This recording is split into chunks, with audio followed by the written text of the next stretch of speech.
Hi, my name is Anis Binti Aswan. I am Amira Isafi. The purpose of this interview is to explore the role of verbal and non-verbal communications with a specific focus on body language in a multicultural teaching environment. Do you mind introducing yourselves to us? Okay, so my name is Val Chu. Val is my first name, Chu is my family name. How long were you teaching? About 22 years. I think we can move on to the main questions now. The first question is, are euphemisms more common in your culture than your students, and why? Can you give us some examples? Specifically Malaysian students. So I worked in Malaysia for only about 2 years, but I think Malaysian students understand more than other students from different nationalities. I can kind of understand what they will be able to know and not know in my class. For most of the students, because I was teaching them English as a second language, so I would make my English a little bit easier for them to understand. So in terms of using euphemisms, I would say it more direct to them so that they can understand, because then there would be less miscommunication if you're using euphemisms. The students wouldn't use them, but you also have to look at the different levels of students that you're teaching. So if I were teaching students who were, for example, I had a class who was doing quantity surveying. So they were not language students. They were more the engineering school type. So I could talk to them more directly and they can understand. I can maybe use euphemisms and they would understand. But if I were teaching students whose language level skills were lower, then I wouldn't use the euphemisms so much. I would say, in easier words so that they can understand. Second question is, how are you more direct with your communication to your students here in comparison to your home country? I think if you are teaching students a double language, you have to be more direct. So you have to give instructions clearly, more literally, step by step. And one very important thing is that you have to repeat a lot. Yes. So repeating, paraphrasing, and of course not using slang or something that they won't understand because it's from your own language, but they won't understand you. So just keeping it very simple and repeating things. If I was speaking to somebody here, I would give the instruction maybe only once and maybe they can understand. But if I were teaching the students from a different culture, like in Malaysia, maybe I would repeat it. I would again keep it very simple and then just tell them in small, different ways, but small ways. So just step 1, do this, step 2, do this. Third question is, what are examples of non-verbal differences between your culture and your students in terms of facial expressions, and how do you stay clear of them to avoid miscommunication? I don't think there's much miscommunication for me. I don't know why. I think maybe nowadays students are also more familiar with other nationalities. I mean, in Malaysia they watch a lot of American programs, and they're familiar with foreigners. But if I have to give you a different example, for I taught a lot of Japanese students for many years. And so the things like eye contact, they won't make as much eye contact with you. And when they don't understand, they will just tilt their head to the side and not say anything. So you have to read the signs like that in order to know whether they are confused or what. But they just really don't understand, what you're saying. I think, it will be different in different countries, but I didn't find facial, and you said facial expressions, right? I think that might be more like gestures maybe that people use with their hands, that could cause miscommunication. But I think generally with Malaysian students, I don't think there was that much miscommunication in terms of facial expressions. But what about gestures? I use a lot of gestures because I was teaching students from different cultures. But I think that if you were teaching South American students, they use a lot of gestures and body language. And I know certain gestures might mean different things. Things like I learned when I was teaching in my years, and research, like, things like saying like good job, showing like thumbs up, is meant to be a good thing, but it could be like a rude sign in different cultures, I learned. So just to be aware and to be careful about those situations when your body language might be offensive or cause miscommunication. In terms of body language, maybe like the space between people.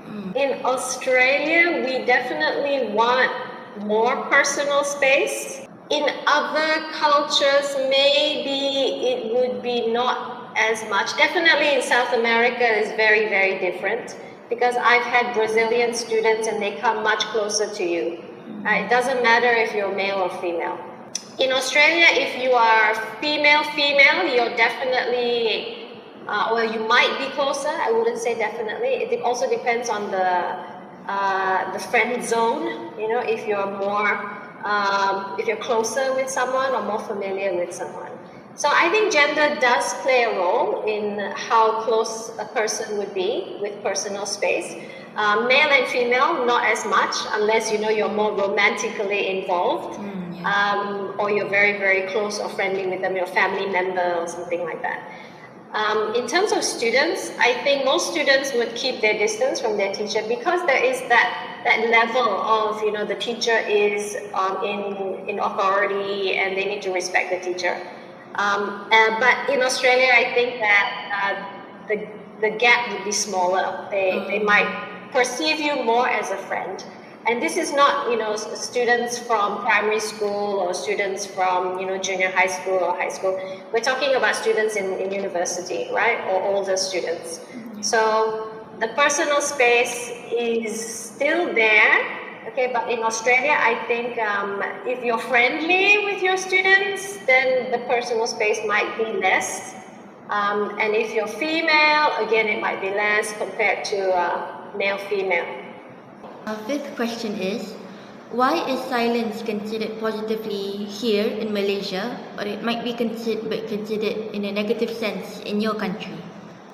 And I think it's a cultural thing. A lot of people, maybe when they're silent, they're also showing respect. They're not arguing with you, and that they are listening to what you're saying. I think in Australia, people, first of all, feel uncomfortable with silence. There are many reasons. First of all, our world is so noisy and we need to have some sounds. But I think it's more like if nobody says anything, a lot of Australian people might consider that you're not listening to them, and that you are not interested, you don't want to participate, or that you just don't care about the conversation. So when you have silence from someone you're speaking to, it's probably seen negatively, that there's some problem.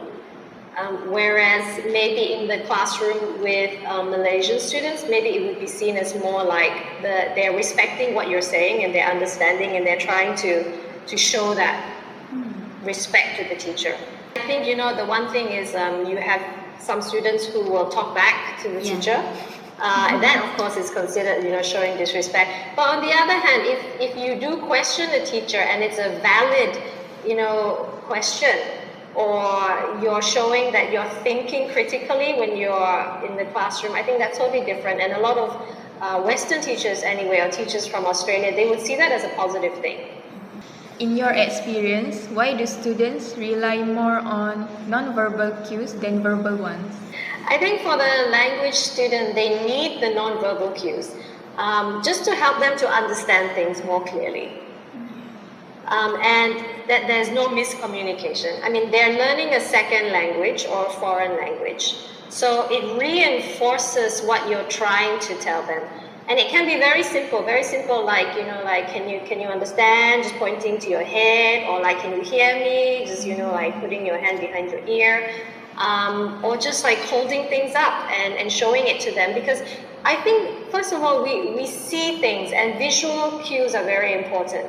Perhaps even more important than the listening. And we know that not everybody listens in the class, but they can see when something happens, right? What have you taught your students about your culture to ensure good pragmatic skills? If they were to come to Australia, for example, I think one thing is, of course, to speak up when you need to speak up.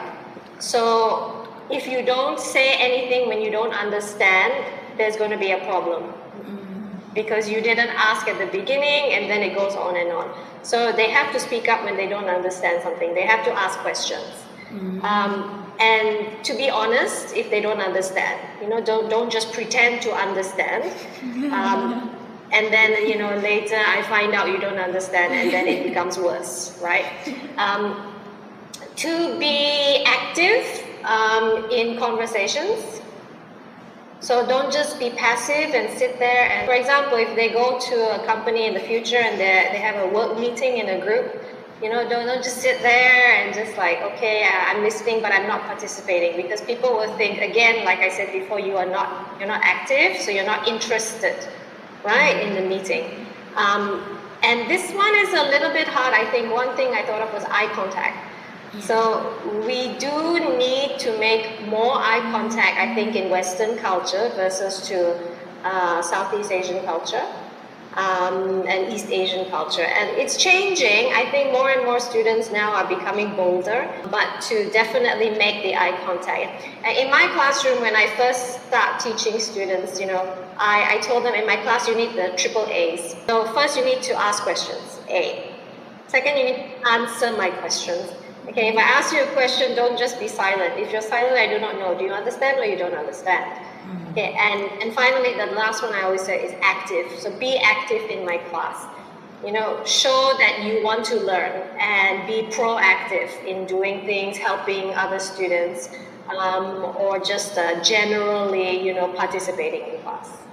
You get more marks if you do the 3 A's. Next, how are talkative students perceived here, Malaysia, in comparison to your home country? Generally, it's like students who are talkative. It depends on the circumstances in Australia. I mean, if they're talkative, it could be that they are generally interested and they want to learn more. Okay, so they're asking good questions. But if they're talking to their friends while the teacher is talking, that's different. That means that they are not paying attention. Okay, so it just depends on the circumstances. But if they do talk and ask questions, then I can see that they're thinking, especially if they're thinking critically. I think that's a good thing. In Malaysia, if they're talkative, I think most of the time, I think they're not listening because they're talking to their friends, okay, about something else, or they are not interested in studying in the class. They're focused on other things. And I think a lot of teachers probably see that as not respecting the teacher.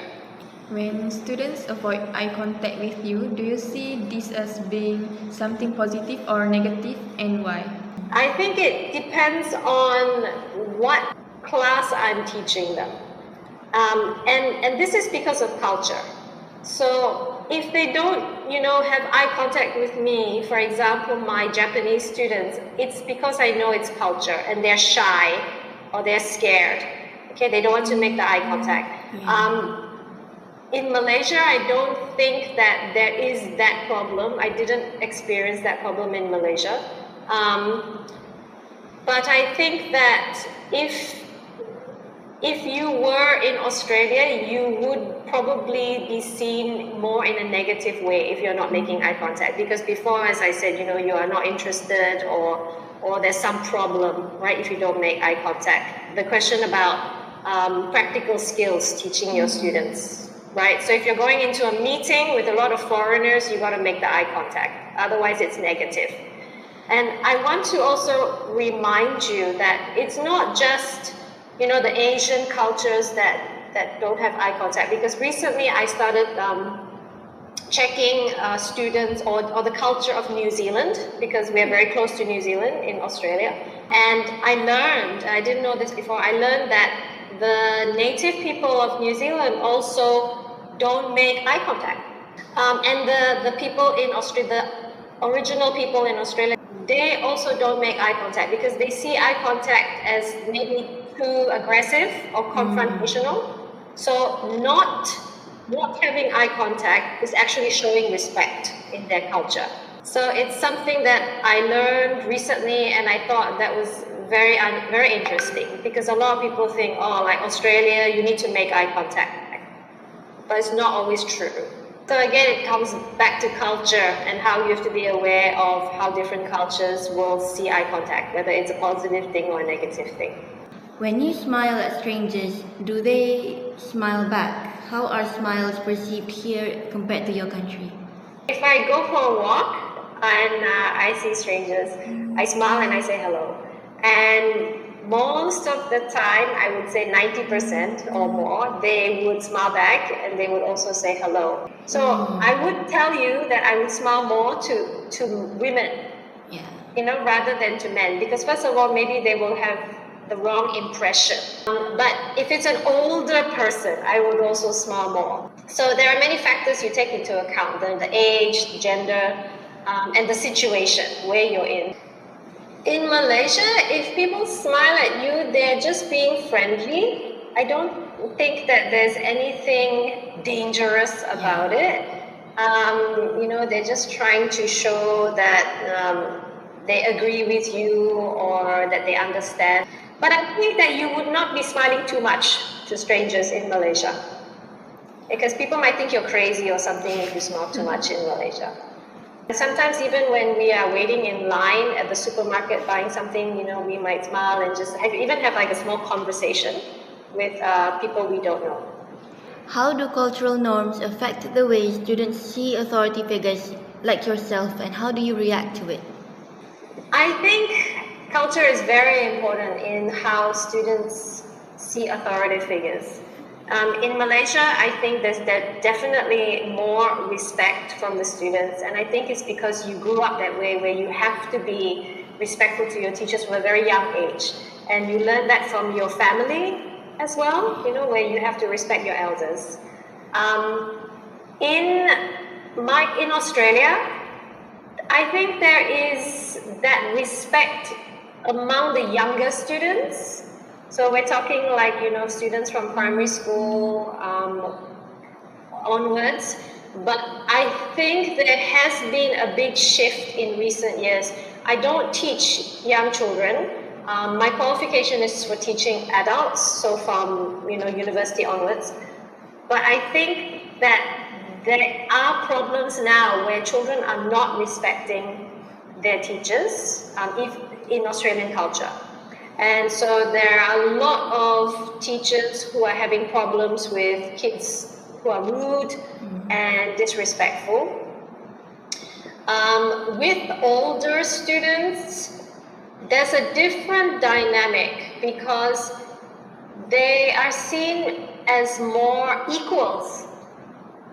So the teacher and the student in university, there's more of an equal footing. There is respect still, especially if the teacher is a very qualified teacher, do you know what I mean, with not just masters, but a PhD, a professor. Okay, there would be more respect there. But I think most people, and you must remember in Australia, we have a lot of mature age students. So they would be seen as someone who is on an equal footing. They can talk to each other on equal terms as adults, not as like, I'm your teacher, you have to listen to me. But we can talk together as they're both learning. There are certain boundaries, but I have been friendlier with certain students because they're closer to your age sometimes. And you get along more with them, or the cultures are more similar. So there are many factors that come into play, but I think that to have the distinction between teacher and student is still important, because the teacher is in charge and responsible for the class. For example, when I was teaching in Thailand, I was teaching high school and primary school, and they really, really respect their teachers there. So every time first of all, they respect anybody who's older. So they're going to be bowing to them. And the most shocking thing for me was that in the staff room, the students come on their knees to the teacher.